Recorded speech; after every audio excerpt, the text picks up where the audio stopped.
Hey everybody, John Malanca here, United Patients Group, and just finished a very touching podcast with a mother and daughter team. Both are doctors, Dr. Gloria and Heidi Horsley. They're at the mother-daughter team, bi-coastal California and New York. And they have a foundation called Open to Hope Foundation, and their mission is to helping people find hope after loss. And it's something that's been near and dear to me after losing my wife, Corinne. And I channeled her in helping others in our community. And this is something that Corinne and I did in our healthy days. But as I've spoken about, death doesn't discriminate, illness doesn't discriminate. And if we can be that shining light, like someone was a shining light for me when I was going through grief counseling, this is something that we want to pay it forward as well. And so I truly believe you'll enjoy this mother-daughter team, Dr. Gloria and Heidi Horsley, out of Open to Hope Foundation. So please enjoy and write your comments, share, and if you haven't subscribed, please subscribe. Shows like this not only help us, but help the community that we're reaching out to. So have a blessed day. Bye-bye. Hey everybody, John Malanca with United Patients Group. Be informed and be well. This segment is brought to you by Aspen Green. Aspen Green is just a handful of USDA certified organic hemp and CBD brands, and all of its hemp is grown from the perfect topography and climate found in Colorado. Check out why purity matters at aspengreen.com and follow them on social channels at Aspen Green CBD. Use promo code UPGCBD for 20% off. Good morning. I say this morning because it's 9 a.m. We normally don't film in first thing in the morning, but John Malanca, United Patients Group, be informed and be well. We have a mother-daughter duo, and I'm excited to have you both on. There's Gloria and Heidi Horsley. And good morning, ladies, and good afternoon. I know, Heidi, you're in New York, right? Usually, right now I'm in Arizona. Oh, in Arizona. Okay, so you're kind of you're 1 hour ahead or behind us? I'm 1 hour ahead of you. So ahead of you. So yeah. You're getting closer into morphing in the time zone with your mom and I here. But yeah. Dr. Gloria Horsley and Dr. Heidi Horsley are bi-coastal mother-daughter team and founders of Open to Hope Foundation with a mission to helping people find hope after loss. They host a weekly award-winning cable show as well as a podcast. Heidi is an adjunct professor at Columbia University and serves as the advisory board for the Children's Brain Tumor Foundation. Gloria is a former faculty member for the University of Rochester and a member of the Forbes Nonprofit Council. Together, they serve on the advisory boards of the Elizabeth Kubler, is it Kubler? Yeah. Kubler-Ross Foundation and the Tragedy Assistance Programs for Survivors of Military Loss, also known as TAPS. They have authored 8 books and numerous book chapters and articles and give workshops and keynotes around the country, but I'm certain you do this around the world as well. And welcome, ladies. Thanks for being on. Thanks, John.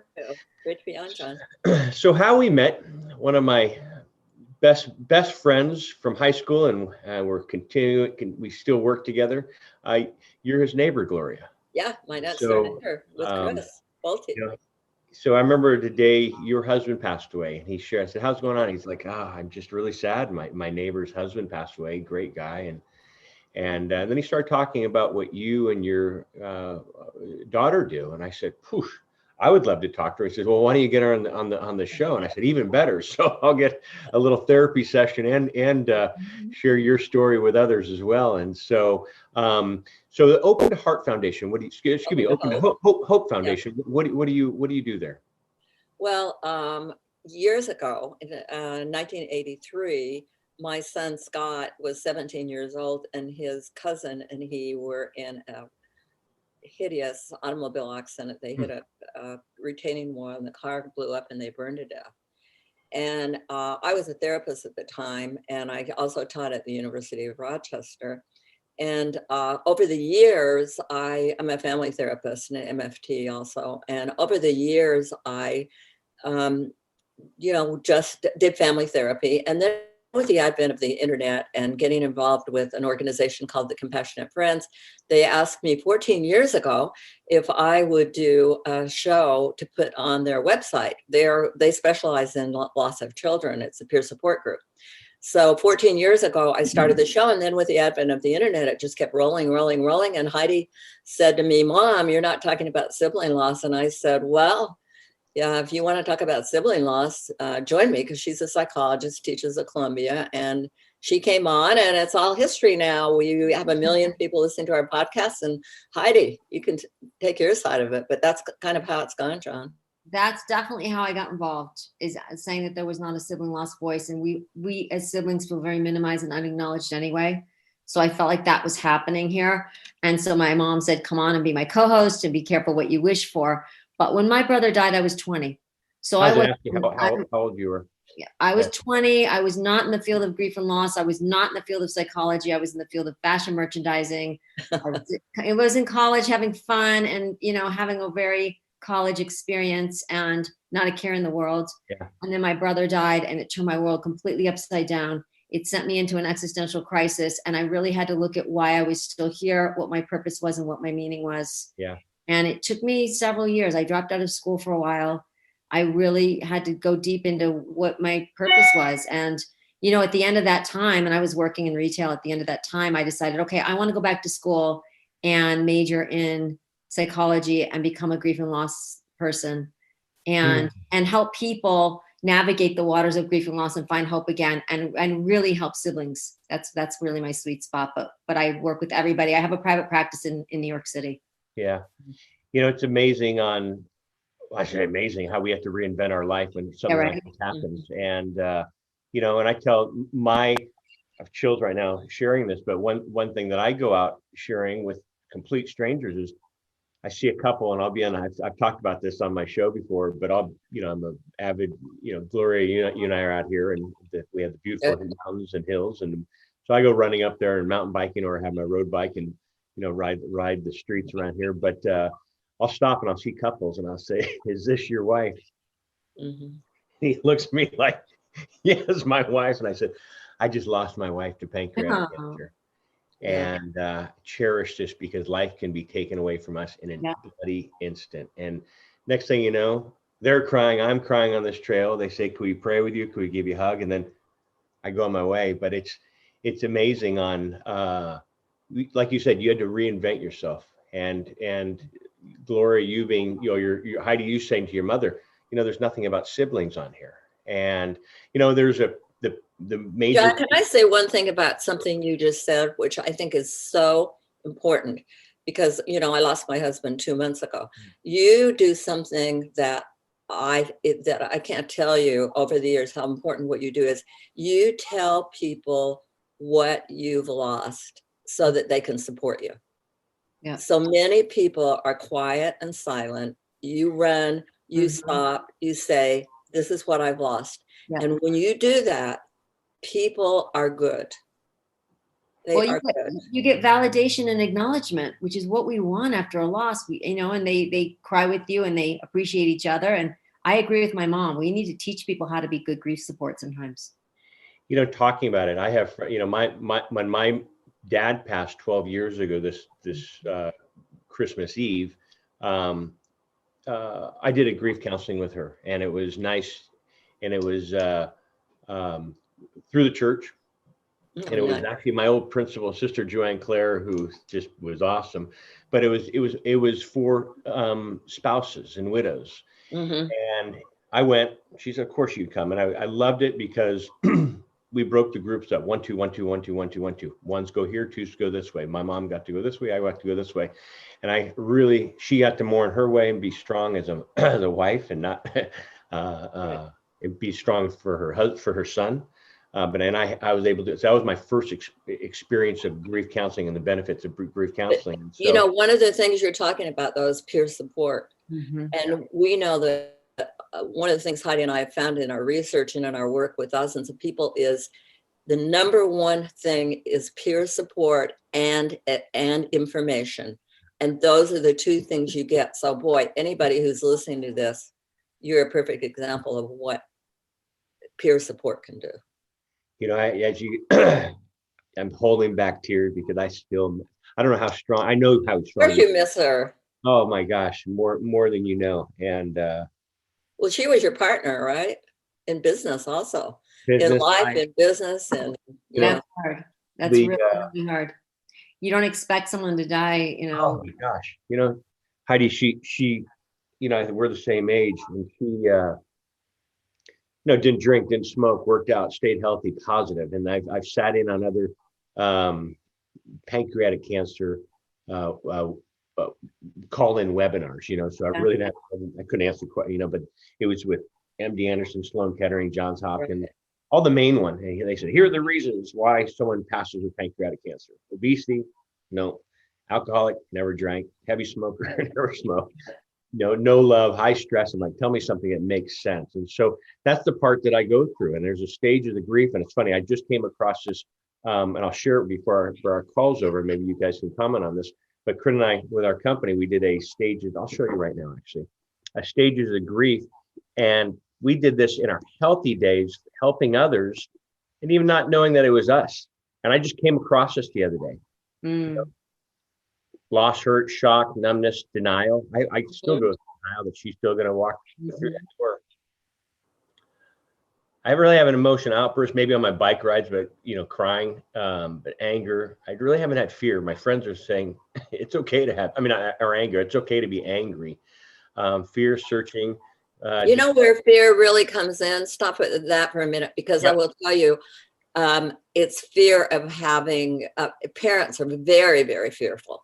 They're terrified that they're going to lose another child. Terrified. Yeah. So I think it depends on if that fear comes, and some people are afraid of their own death, but there is some huge fear, isn't there, Heidi, for some people? Absolutely. And I think early on, I know Dad has been gone for 2 months.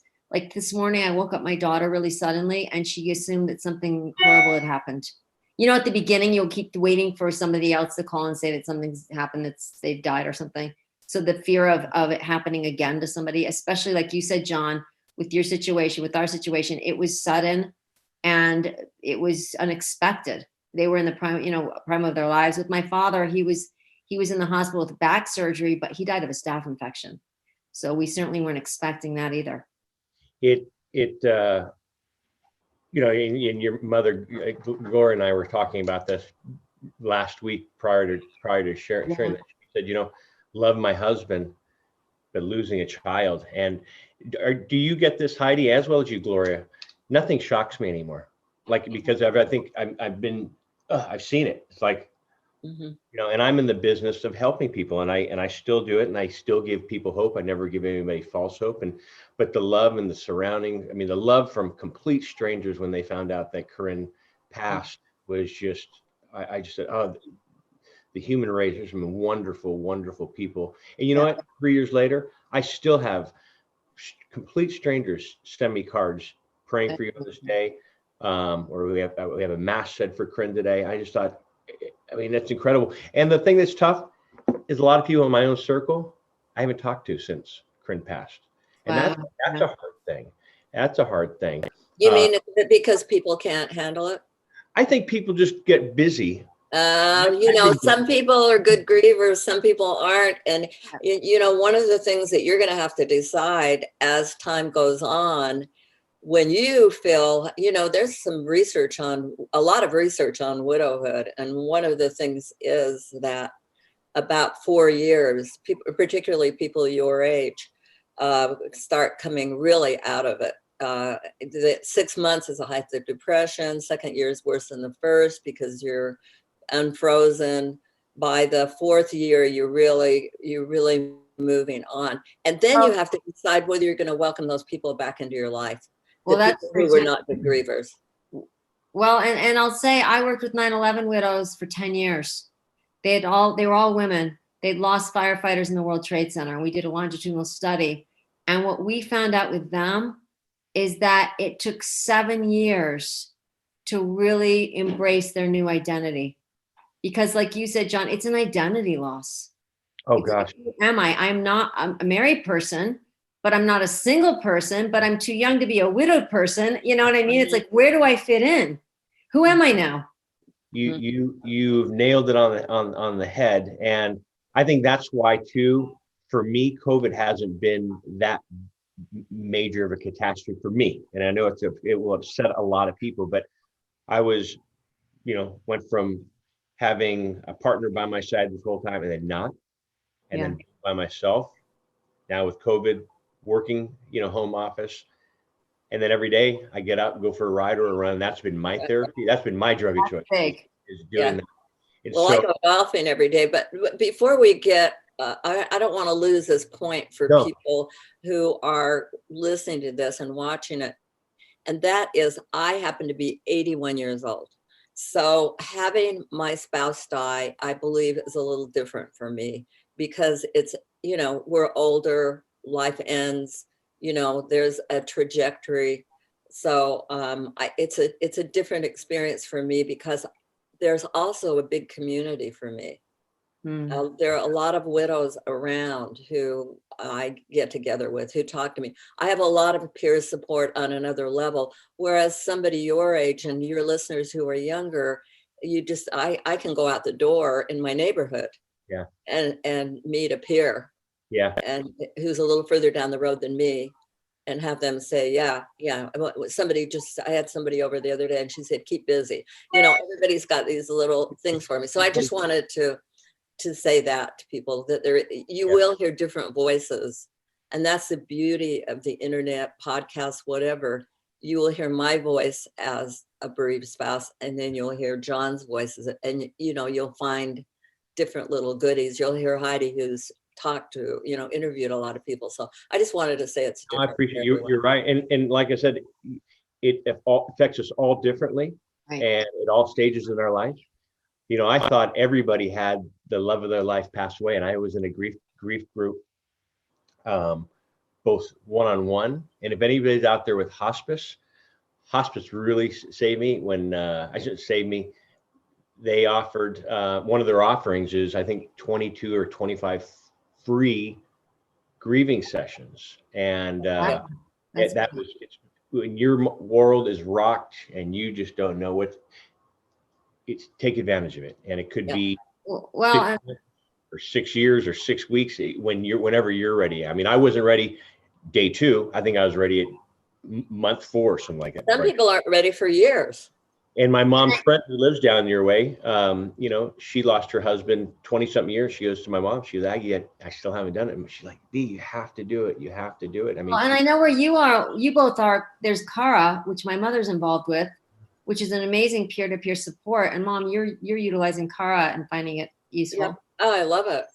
I meet with my counselor on the internet every Monday from 4:30 to 5:30, and I love it. And what I do is during the week when I cry, I jot it down, and then I say, "This is what happened," it's really kind of amazing. And I love it. I'm surprised. I told Heidi I love Zoom because it's kind of like the Wizard of Oz. I don't know him that well. And he's just there behind the screen, and he's lost, it's peer support. He's lost a child and a spouse. So they really matched me up in an amazing way. That's great, Mom. That is, I want to get on to what you guys do, but I want to share this one, two stories. One, my counselor, and I think I shared that with you, Gloria, when we spoke last week. She stopped me. She goes, I don't talk about my clients, but she goes, I have to share this with you. And this was probably about 5 sessions in. She goes, you're the only client that I've had over the last 20-something years that comes to mind that has never spoken about regret. All you're talking about is love, love, love. And I just thought, she said, you need to realize that, you need to realize how special that is. And a lot of those, and then when I did the group counseling, I thought everyone lost the love of their life with their wife or husband in their hand taking the last breath like I did. Right. And it's not. A lot of them are like your son. Hi, honey, have a wonderful day. I love you. And then they get in a car accident, or the spouse walks into the house and sees their husband or wife took their life. And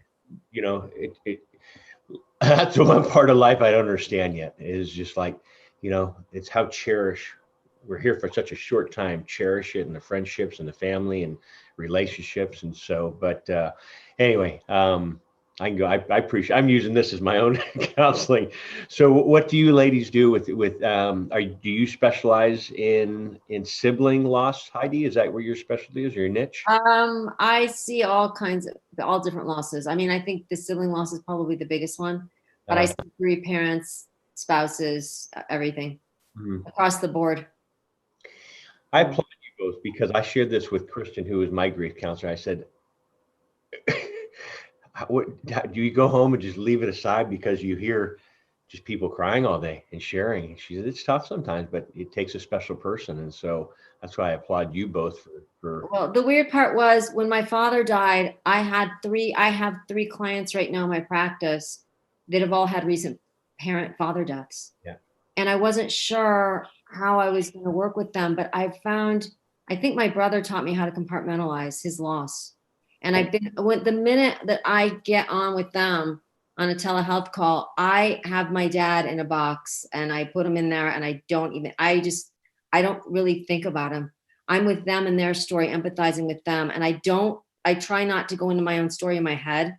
Yeah. Because that would make me overly emotional and they'd be confused.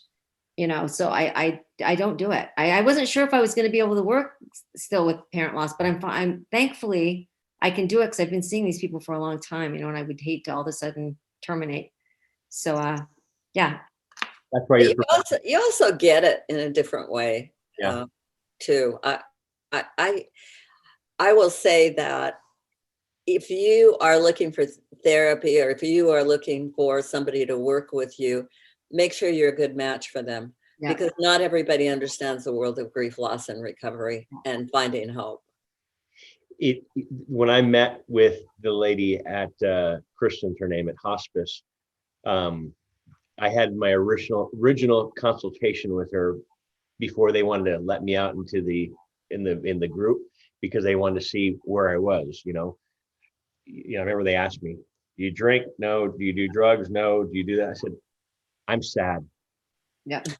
I'm stable, but I'm sad. I'm not going to take my life. I'm sad. My wife."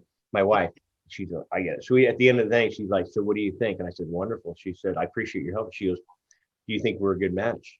Or do you want me to refer?" I said, "You're with me. We're doing this together." She goes, "Great. I really wanted to do this as well." So my first 23 to 25 sessions was a one-on-one with her, which it really wasn't. She was basically thrown in there to say, okay, is this guy stable enough to go into the group? But we hit it off, and I just felt, again, Corinne saying, "No, this is who I want you to be with." And I could not have been a perfect match. And so you are right. Make sure that person is with aligned with you, I should say. Yeah. Right. And some people aren't as forthcoming as you are. They wouldn't go head to head with their therapist. They would just sit back quietly and say, "Okay, what time do I come?" And especially if they've really been hurt and damaged in it. They're really what I did, and she said, "I applaud you because I use applaud a lot lately. I've been meeting some great people, so thank you for coming on." But the first day I went in there, and again, it's your world is rocked. I walked in with our wedding album and photo albums, and I said, "This is who we're talking about." Wow, that's beautiful. She's crying in the middle of the love it. I would love it if a client did that. You brought her right into your world very quickly. Totally. And so she knew day one who we were talking about. Mm-hmm. Awesome. Hey, you mentioned something about not being suicidal. I just wanted to say one thing about that, since you brought up the suicide word, and that is sometimes people who don't understand, I would say therapy, just people in general, grief and loss. I remember saying when my son died, I want to join him. Mm-hmm. I want to be with him. I want to join him. And people get a little bit mixed up with that being that I want to kill myself. No, I just want to join them. And I remember a man that had been in the Holocaust that I talked to once said, "The pull of the grave is strong." Mm. And keeping your energy up early on, you have to. Well, and that's why, my mom and I both served on the board of the Compassionate Friends for many years, which is an organization for bereaved children, grandchildren, and siblings. And, that's why when bereaved parents or anyone says, "You know what, I don't want to go on, we always say, you know, look for somebody, anyone in your life that's worth keeping you here, and stay and try to stay for them. I think we all have those thoughts. Well, of course. Yeah. And I shared that with my mom and Yeah. I would say B's name, who lives down your way. You know, I've known her my whole life. And I remember going to dinner with, you know how many times I've gone to dinner with my mom's friends and we go, boy, common denominator, we're all widows. I'm like, You're like, wait a minute, what's wrong with this picture? you know, and, I will tell you where you need to go is Yeah. Soaring Spirits Foundation. Michelle one is it, sorry? Hernandez. And what was it called? Soaring Spirits Okay. Foundation. That's what I was thinking, Mom. And it's run by Michelle Neff Hernandez. Okay. It is the organization for younger widows and widowers. They have every, you know, Michelle does all ages, but there's a big group of younger people your age, and they're fabulous. And they have the most fun workshops, and they're really wonderful when COVID's over. But they've got a great online presence, but their conferences are dynamite. Cool. I will definitely, you know, because I'm ready to do it again. You know, I did this. I can't believe it's been 3 years for Corinne. I mean, just a blink of an eye, and you know how, just show you how, again, how short our time is here on this earth. You know, cherish every moment. So you ladies, you both you're bi-coastal business partners. Mhm. So you had to have done video calls before all this COVID stuff. I know you said, Gloria, this is all new to you, but how did you guys work your business, or were you constantly on the phone with each other? We actually do video every Monday. But I mean, before COVID. Oh, before COVID, we were doing it. Oh, you were? Okay, good. We've been doing it for 14 We've been doing podcasts for over 15 years. Yeah. They used to be called radio shows. So we do those online. And then my mom actually does have a place in New York City, which she's not telling you about. So we do television shows. We're on Sunday nights on television in all the 5 boroughs of New York. Yeah, okay. So she will come back maybe every other month or so, and we'll film a lot of shows when she's in town. Perfect. Well, good. So let's talk about your podcast. Talk about what your business is about, how people find you, and you know what are the steps if someone is going through. Is it always with a grief of a loss of a person that you're going through, or is it yes, and it's a death. We don't do divorce or other types of losses. It's an actual death that we deal with. So talk about your podcast. What do you do in your podcast? I like sharing other podcasts out there as well. The people that we have on, there are many people who have found hope after loss and done things like some of the people we've had on are the founder of Mothers Against Drunk Driving. You know, I just lost her name, Heidi. What's her name? Candace Leitner. Okay, so Candace is an example of somebody that we have on. Candace, like a week after her daughter was killed, started MAD, Mothers Against Drunk Driving.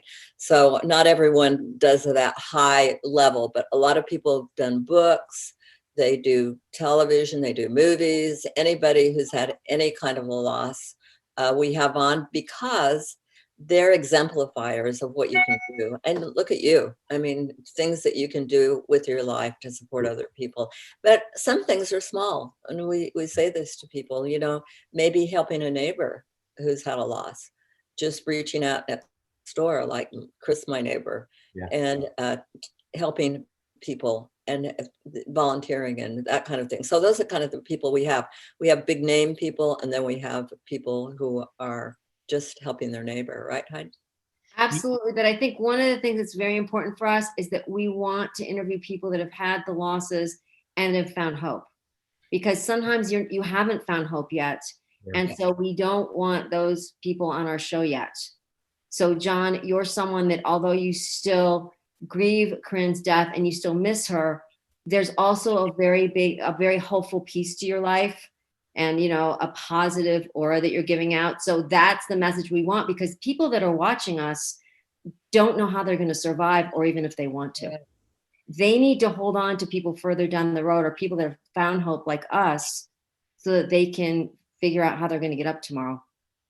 And that's the one thing, talking about getting up tomorrow. That's the one thing from day one. I made myself get up, and I'd go for or get on my bike, go for a ride up in the mountains, listen to music, and just cry.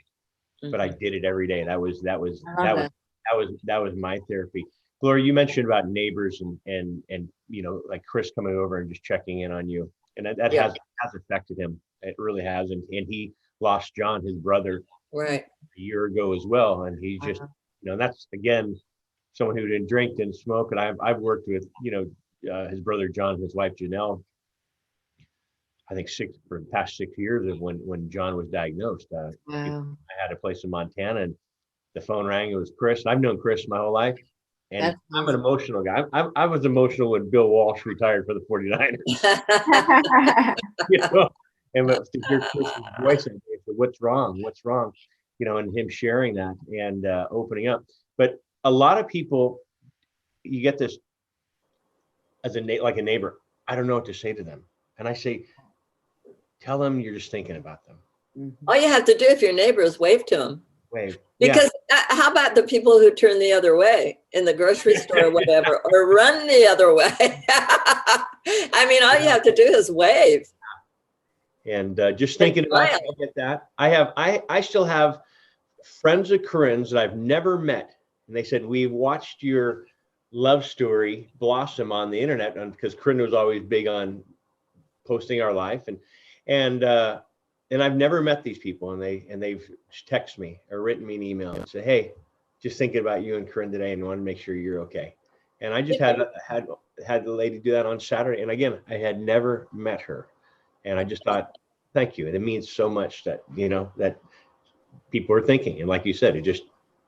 You know what? One of the other things we do are tips and tools and all that kind of stuff. You should put your chart back up, because I liked it. I didn't mean to No, I didn't know. But because at the end of it, you're getting towards what Heidi and I do, which is, look, I mean, look at the stuff you're talking about. I like it. We're very strength based. So, coming around, that's a really kind of cool thing. Mom, I like that John put new strengths. Yeah. And new patterns, because we learn new strengths that we maybe have never used or didn't know we had. Mm-hmm. And this is something that Corinne and I made, I want to say 7 years ago, when we could have run the Olympics. I mean, meaning health wise, we were healthy people, and we worked with so many people that we were in the business of illness, and so we did this. Just trying to help people. And now I kid you not, I just stumbled on this in my old files the other day. It's cool, because I love your new strengths, new patterns, hope. I love that. We called our organization Open to Hope. We spent a lot of time working on that name. Yeah. And the reason we did is because we're not saying you got to be hopeful. You got to be hopeful. Look how far around you've got your hope. When you look at that thing, it's swinging all the way around. So we're just saying, be open to hope. Yeah.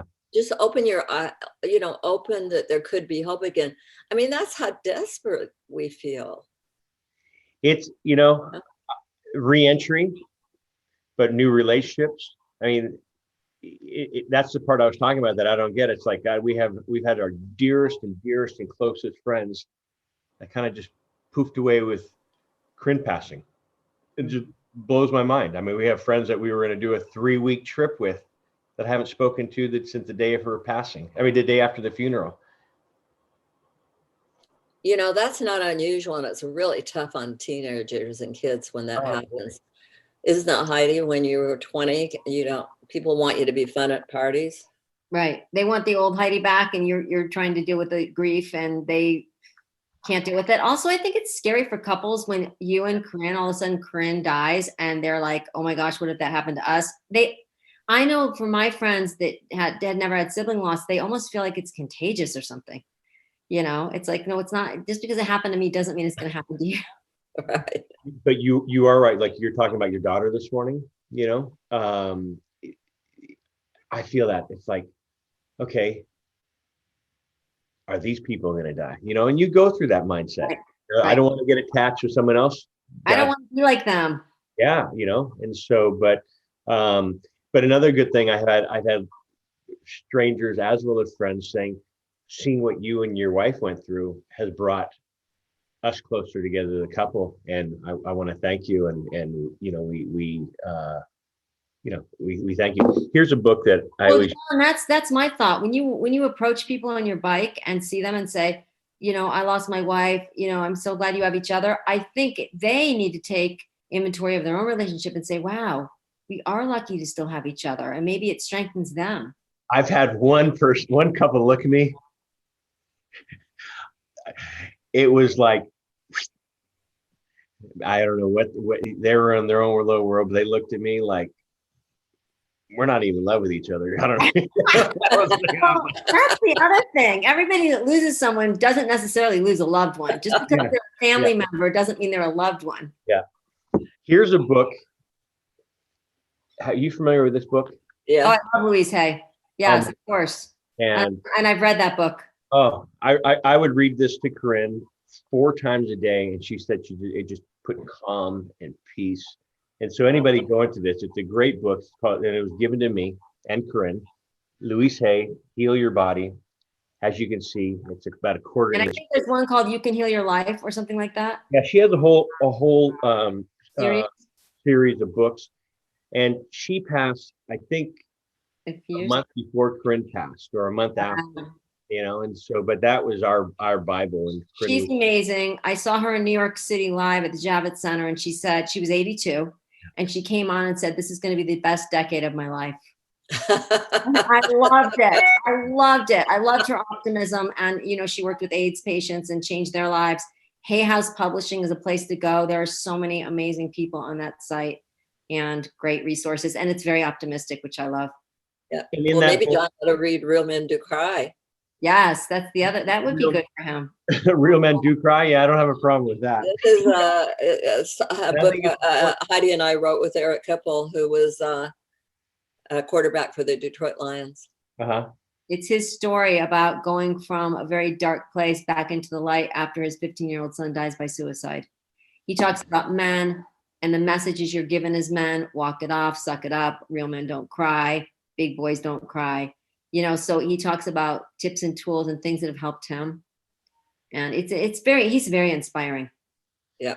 And you would have loved it because we got to go to spring training with him at the good. Detroit Lions. He was the quarterback for 15 years back in the day. And did he have other children? Because I have one of my best friends in Montana. He lost his son, Cassie, at age 4. And they have 4 children. Cassie was, when you said the children's brain tumor, that's what he had. Oh, wow. And so he beat it twice. They live in Montana. And at 4 years old, he said, no more pokes, no more pokes. He was too tired to go into the hospital. Wow, that's heartbreaking. But they continue on. A lot of families split up after that. A lot of families. People don't get divorced after loss. That's a myth. Is it a myth? Okay, good. There's absolutely no research that shows that. And it really scares people. And it's in books. And it's in books that good people wrote. And there's absolutely no valid research showing that people get divorced or families break up. The divorce rate isn't any higher than it is in the regular population. I have to share this, and that's Mike and his beautiful family. And Cassie there, and that's I love that Christmas picture. But they keep Cassie alive. How long ago did she die? He or she? He passed in 2012.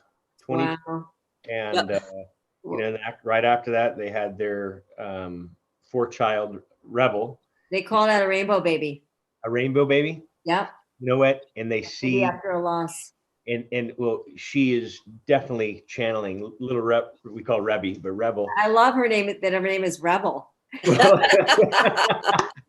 they're in Montana. They're true Montanans with just a heart of gold. And he's like my little brother, and he and his wife were Corinne and I are best friends. You know, and we'll shoot him our way. We'll have him on our show.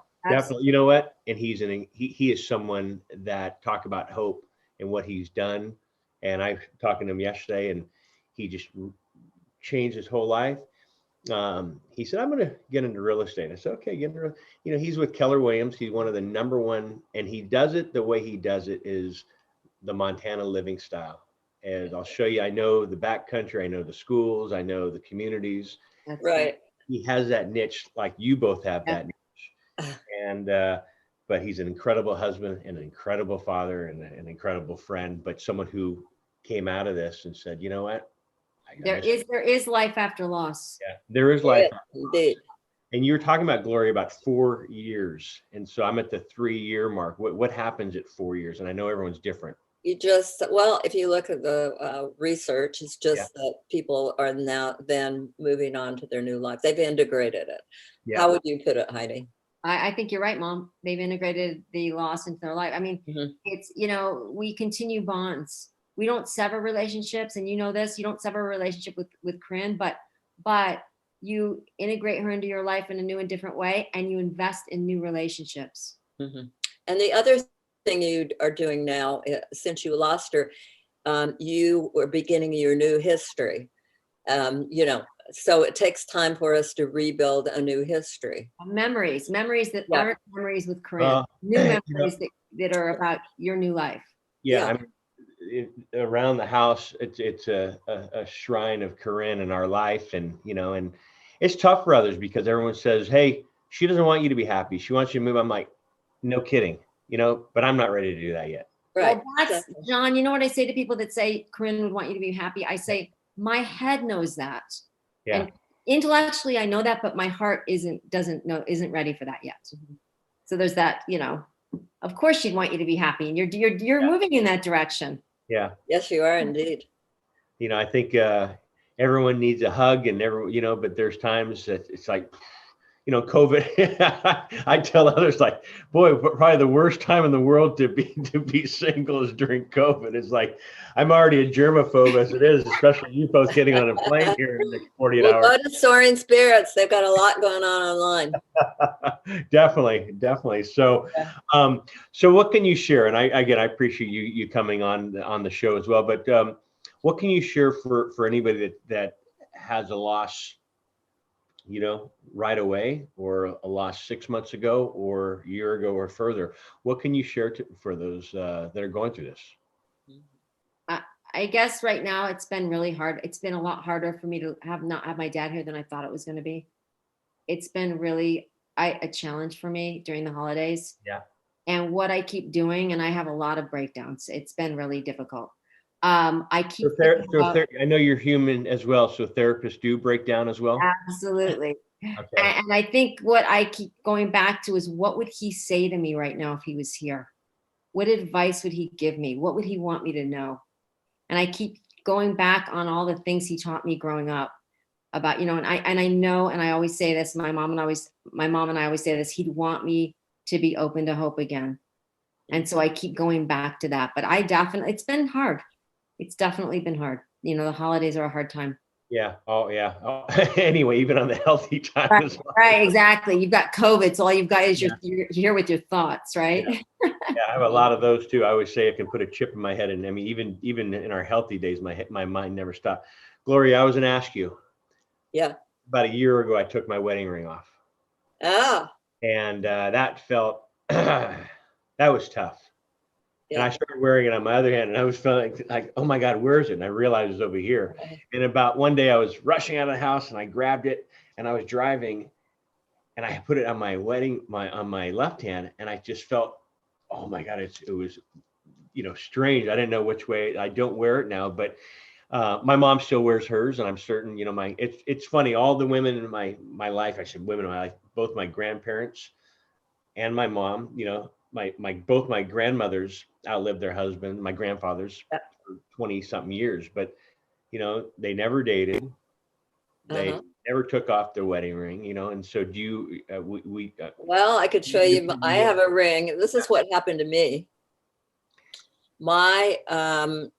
This is not a wedding ring. Yeah. My husband gave me this ring for my birthday when he was in the hospital. It's a lovely Cartier leopard, and it's not my wedding ring. And my daughter across the street, Heidi's sister, So you have three. You have two other siblings, correct? I have three daughters. Yeah, Three three daughters. daughters and 10 grandkids. My daughter across the street was robbed, and they about a month ago, Heidi. Come on. And they stole all her jewelry. They came in through the back window and took all of her jewelry, and she had her diamond wedding ring there. Yeah. And I laughed because I've been wearing this ring because this is the last thing my husband gave me, and it's not a wedding ring. Yeah. And so I gave her my diamond, and it was so great because I have three other daughters, and how would I ever decide who to give it to? But the girls could handle it because she was robbed, right, Heidi? Oh, I thought it was great. I would have been able to handle it regardless. You're not smiling, Heidi, when she was telling that story. No, I thought it was great. I don't care about that. I thought it was great that she did it. I love that. Yeah. I was totally with that. So it was a perfect way to give up my diamond wedding ring. And another thing that's happened to me recently is that I play a lot of golf, and I belong to a club. And, at the club there, or in other places, they call you Mrs. Horsley, and they have to call you that. It's the protocol. And so I have a doctorate. So I have asked them all to call me Dr. Horsley. And I called you Horsley. I'm sorry, ladies. Come on, you got to stop. You got to correct me. I'm Malanca. People call me Malanca, and I always say so Horsley. I'm sorry. So anyway, so I'm asking people wherever I go to call me Dr. Horsley, where they have to call me Mrs. because I'm not Mrs. Horsley anymore. There's no Mr. Horsley. So now I get to be Dr. Horsley. Doctor? So that's how I'm reclaiming. Well, I'm reclaiming who I am. And I have to say, you ask what advice this man who was on, I get advice every week because we do podcasts, and people give me great advice. And we had an ex-Marine on whose wife died, and he's been raising his two kids. And he says, keep on keeping on. Keep on keeping on. And I was going to say, Mom, we have so many tips and tools. I think, John, one thing that was so key, which is in line with keep on keeping on, is you get on your bike and you ride it out. And trauma and grief gets trapped in our bodies. We need to move them physically. We need to walk. We need to run. We need to bike. We need to hike. We need to keep moving. Yeah. And that is really, really key after a loss. Heidi, what was our men's group he was on? I forgot the name of the men's organization. Herb Knoll? With Herb Knoll? Yeah, Herb Knoll. And it's called, it's only for men. So make sure, get a hold of Herb Knoll. Look at him online. Not only, and they have isn't it K-N-O-W? K-N-O-L-L. Yeah. Okay, but K-O-N-K-N-O-L-L. And it's called, oh my gosh, I can't believe I can't think of the name of it right now, but it's for men only. And if you listen to our show, it's not going to be on for a little while, but the guy who was on is named Penty. And it was a great show. And he was a Marine raising his kids alone. And he just keep on keeping on. And he's a young widow like you, John. You guys hit it off, actually. Yeah, you would. You have a lot of similarities. Good. So how can people find you? And I want you to plug what you're doing, your show, your podcast, our books, website, everything. You can find us at opentohope.com. We're on Apple Podcasts. Yes, okay. If you come to our site, you'll see we have over 400 people that write wonderful articles for us. We have radio shows, we have TV shows, we have YouTubes, just tons of information for you there where you can maybe find your little niche. Heidi, you've got a comment about where we are? I think that's it. All of the Sunday night television shows that we do, we record. And they are on our site, opentohope.com, for those that don't live in New York. So you can watch them anytime you want. We also have a search engine. So you can go in and say, okay, I am searching for, I'm a widow and my wife, I'm searching for anything that deals with being a widow. And that'll do a pull down with all the articles, the podcasts, and the shows right there for you. You have a wide variety of teammates on there as well. I saw on your site. Mm-hmm. And our tagline is always this: if you've lost hope, please lean on ours until you find your own, and come and visit us at Open to Hope. Beautiful. We'll leave it at that. The ladies, Dr. Horsley and Dr. Horsley, Doctor. Doctor. Have a wonderful trip. I won't share where you're going, but have a wonderful Okay. I hope you find they find your golf clubs, Heidi. Thank you, John. I had COVID back in March, so I'm clear and have the antibodies, which is a beautiful thing. Glad we have the vaccine. Wishing everybody a happy, healthy 2021. 2020. And then, what a year. What a year. So Yes. blessings to both you and Dr. Gloria. Thinking about you and your husband, as well as Heidi and your dad. And what was your son's name, Gloria? Scott. Was it Scott? Scott. Scott. So anyway, anybody going through anything tough and rough and need a little hope, Dr. Horsley and Dr. Horsley are available. And thank you, ladies. And Thank you, John.